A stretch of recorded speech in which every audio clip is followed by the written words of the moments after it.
Tara na mga ka-abengers, samahan nyo na naman kaming mamasyal, syempre para at least maiba na naman ang ating ambience. Wow, ambience talaga ha, diba?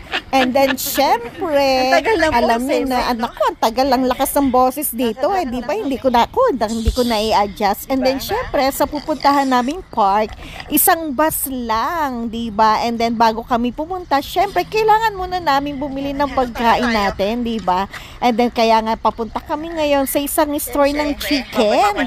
At ayan na, makikita nyo, wow, talaga naman po, malapit na kami dun sa store na pupuntahan namin at excited ang lola nyo, diba? And then of course, ayan, no?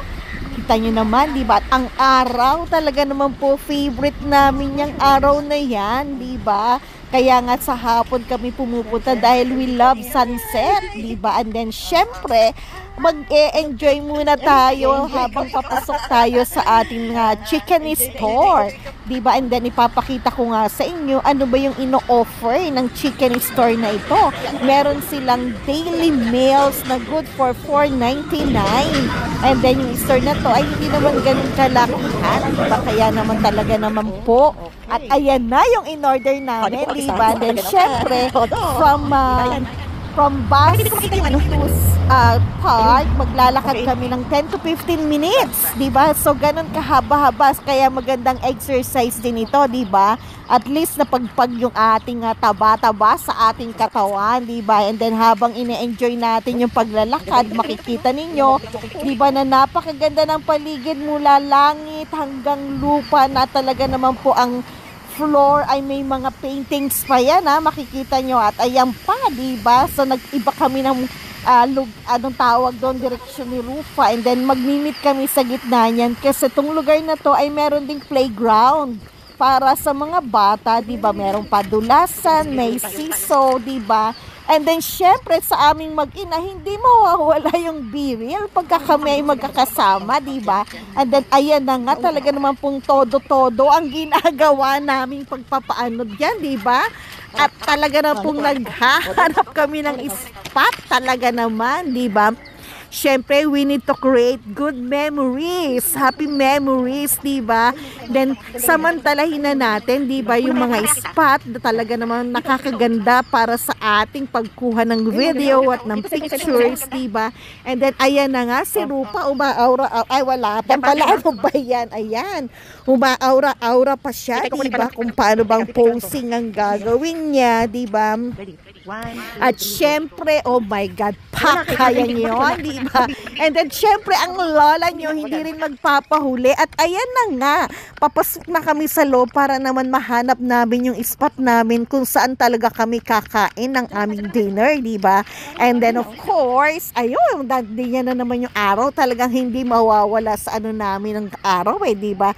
At ayan, nandun kami, umakyat kami sa may batuhan, diba? Para at least maganda yung view, sariwa ang hangin, diba? And then doon na nga kami mag-aano ng aming dinner. And then syempre, cheat day para sa akin yan. Kasi imagine mo nag-dinner ako. Wow, todo yung pag-dinner ko. Usually, huling kain ko pagka sa araw ay ang pagka alas 2 or alas 3. Yun yung lunch ko na kasama.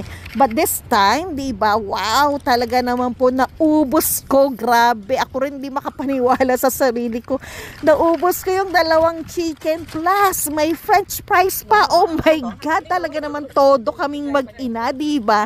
Syempre, kesa naman iuwi mo pa sa bahay, diba? Kaya napilitan talaga kaming ubusin ito, diba? At ayan naman, talaga naman pong napaka-tender, napaka-juicy ng chicken, diba? And then syempre, ene-enjoy talaga natin yan. And then sulit na sulit naman yung presyo niyan, diba? Kaya mga ka-beggars. And then of course, at ayan na, meron pa nga nag-jet ski, diba? Na talaga nagpapa-impress sila. Talagang alam nilang kinukunan sila ng video eh. And then aside from that, syempre, diba?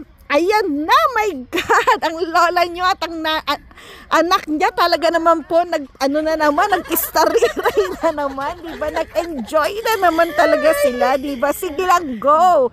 And then of course, wow, si Haring Araw na naman, eto na naman siya. And then of course, ang lola niya, opa, kaya niya yan, diba? Todo, diba? Ang kanyang pagmamodel, talaga naman pong todo, enjoy lang ang lola nyo. 'di ba? Kaya samantalahin na natin yung mga pagkakataon na yan, 'di ba? And then syempre dahil sa ganda nga ng panahon, 'di ba? At ang sabi ko nga sa inyo, maraming park dito na libre naman, and then talagang pwede nating ano ganon is spend, 'di ba, para mag-enjoy kasama ng mga friends, ng loved ones, ng ano pa, kaibigan, or pwedeng solo, 'di ba? Kung minsan gustong mag-isa lang, sige, go ko lang, 'di ba? At yan nakikita nyo nga, 'di ba? That's why I love nature. Talaga ang nature ay nakaka-relax, 'di ba? So chill lang ang peg natin ngayon. At syempre, yang mabatong daan na yan, masarap din na maglakad ng nakapaa. Kaya tara, subukan nyo, 'di ba? At tara nang i-enjoy natin yung ating summer, di ba? Kaya tara na, gawin na natin to hanggat kaya pa natin, mga ka-abengers ko.